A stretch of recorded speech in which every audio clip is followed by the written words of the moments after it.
शादीशुदा लोगों के लिए एक बड़ी सीख। पत्नी ने न जाने ऐसा क्या किया था कि पति ने उसे एक के बाद एक कई थप्पड़ जड़ दिए। हमेशा हर सिचुएशन को शांति से हैंडल करने वाली पत्नी भी इस बार इतनी ज्यादा अशांत हो उठी कि उसने गुस्से में अपनी चप्पल ही निकालकर पति की ओर दे फेंकी। चप्पल पति के बालों को छूते हुए निकल गई। ये किस्सा यहीं पर खत्म हो सकता था, मगर पति ने इसे अपनी मर्दानगी का विषय बना लिया और बात बद से बदतर होती चली गई। रिश्तेदारों ने भी आग में घी का काम किया। किसी ने कहा, जो औरत अपने पति को चप्पल से मार सकती है वो ना ही तो वफादार हो सकती है और ना ही पतिव्रता। ऐसी औरत परिवार में ही नहीं बल्कि पूरे समाज पर कलंक की तरह है।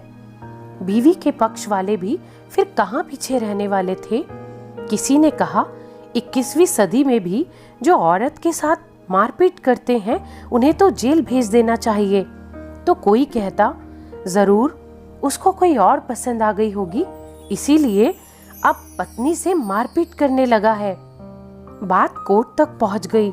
दोनों पक्षों ने एक दूसरे के खिलाफ केस फाइल कर दिया। पति ने चरित्रहीन होने का तो पत्नी ने दहेज और शारीरिक उत्पीड़न का आरोप लगाया। 2 वर्षों से अधिक समय के लिए केस चला था।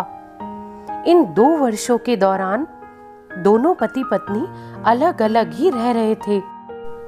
इन 2 वर्षों के दौरान दोनों पक्षों के समर्थकों की संख्या कम हो गई थी। पहले जहां दोनों पक्षों में समर्थकों का समूह होता था, अब गिने चुने लोग रह गए थे। पति और पत्नी दोनों की आर्थिक स्थिति भी इस समय के दौरान नीचे गिर चुकी थी। जिन्हें वो अपना शुभ चिंतक समझ रहे थे, पैसों की बात आते ही उन्होंने भी अपना पल्ला झाड़ लिया था। अगर कोई देने को राजी भी हुआ तो मोटे ब्याज की शर्त पर। आखिरकार वही हुआ जो सब चाहते थे, डाइवोर्स। हर कोई खुश था।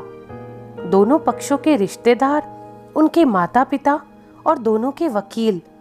लेकिन 5 साल की सुखद शादी और एक सुंदर बेटी होने के बाद मिले इस डाइवोर्स से पत्नी चुप थी और पति शांत था। शायद ये एक इत्तेफाक ही था कि इस खुशी को मनाने के लिए दोनों पक्ष के लोग एक ही चाय की टपरी पर बैठे आमने सामने। इत्तेफाक इसीलिए क्योंकि ज्यादातर लोग जो एक दूसरे के विरोध पक्ष को सपोर्ट कर रहे थे वो तो एक दूसरे को अच्छे से जानते तक भी नहीं थे। पति पत्नी भी इन सभी से दूर एक दूसरे के सामने मेज पर बैठे। पत्नी ने पति से कहा, अब तो खुश होंगे ना, तुम्हारे मन की हुई है ना, मुबारक हो। तुम भी तो आज जीत गई हो, मुझसे तलाक तो तुम्हें भी मिल गया है, कॉन्ग्रेचुलेशंस टू यू टू। पति ने कहा, तलाक को तुम जीत का प्रतीक समझते हो? पत्नी ने पूछा। लेकिन पति चुप रहा। थोड़ी देर की शांति के बाद पति ने कहा, मुझे तुम्हें 5 लाख रुपए अभी और हर महीने 8,000 रुपए देने का आदेश है। अभी मेरे पास पैसे नहीं हैं, इसीलिए मेरा जो सिटी में फ्लैट है ना, उसे तुम्हारे नाम कर देता हूँ। तो पत्नी बोली, लेकिन उस फ्लैट की कीमत तो 18 लाख है। हाँ, लेकिन हमारी बेटी तुम्हारे साथ है और आगे जाकर उसके खर्चे भी तो बढ़ेंगे ना, तुम्हें थोड़ी आसानी होगी। पति ने कहा, नहीं नहीं, मुझे सिर्फ 5 लाख ही दे देना और तुम हर महीने 8,000 तो देने वाले हो, मैं मैनेज कर लूंगी। अगर 5 लाख नहीं है तब भी कोई बात नहीं, पत्नी बोली। दोनों फिर से शांत हो गए। पति सोचने लगा कि कितनी भोली और समझदार है ये औरत, जो कुछ समय पहले तक मेरी पत्नी थी और अब अनजान। ये वही है जो कम से कम खर्चे में घर चलाती थी और पैसे बचाकर मेरे जन्मदिन पर हमेशा मेरे लिए नए कपड़े खरीद लाती थी। कभी बीमार भी हो जाती थी तो पैसे बचाने के लिए मुझे मालूम ही नहीं होने देती थी और घरेलू नुस्खों से ही अपना इलाज कर लेती थी। मगर घर में कोई और बीमार होता था तो तुरंत डॉक्टर के पास लेकर जाती थी। मेरी हिम्मती मारी गई थी, मैं ही अपनी झूठी मर्दानगी के चक्कर में इतनी बड़ी गलती कर बैठा। पत्नी के दिमाग में भी उथल पुथल चल रही थी कि ये तो अभी भी वैसे के वैसे ही हैं। पहले भी खुद से ज्यादा हमारे बारे में सोचते थे और अब भी वही कर रहे हैं।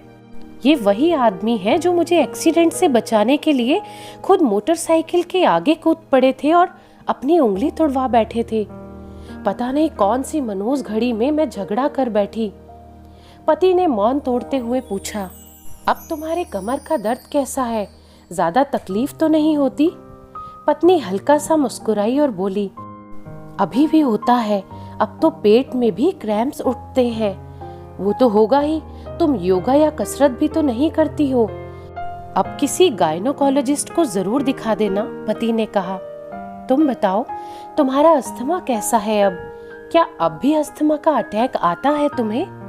पत्नी ने पूछा। हाँ आता है, पहले से ज्यादा, क्योंकि अक्सर इन्हेलर लेना भूल जाया करता हूँ। याद दिलाने के लिए तुम जो नहीं हो अब, पति बोला। तो वो बोली, तुम्हें मेरे चरित्र पर सवाल नहीं उठाने चाहिए थे, तो ये परिस्थिति आती ही नहीं। हाँ मैं जानता हूँ, तुम बहुत अच्छी हो, मुझसे गलती हो गई, बहुत बड़ी गलती। मैं लोगों के बहकावे में आ गया था।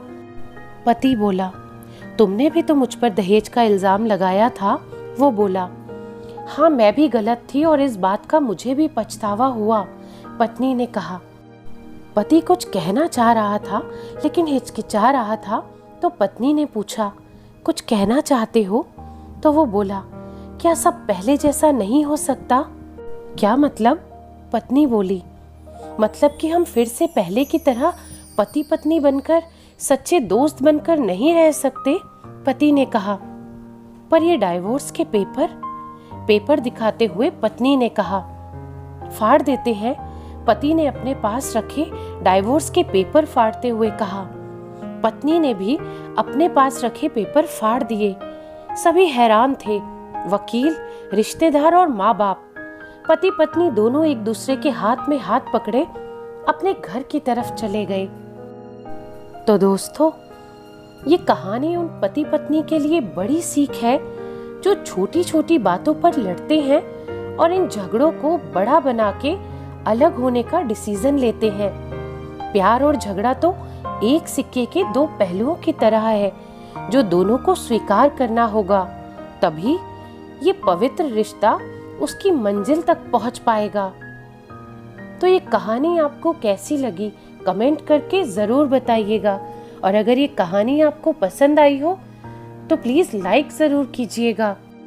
और ऐसी ही दिल को छू लेने वाली और प्रेरणादायक कहानियां सुनने के लिए इस चैनल को सब्सक्राइब करें।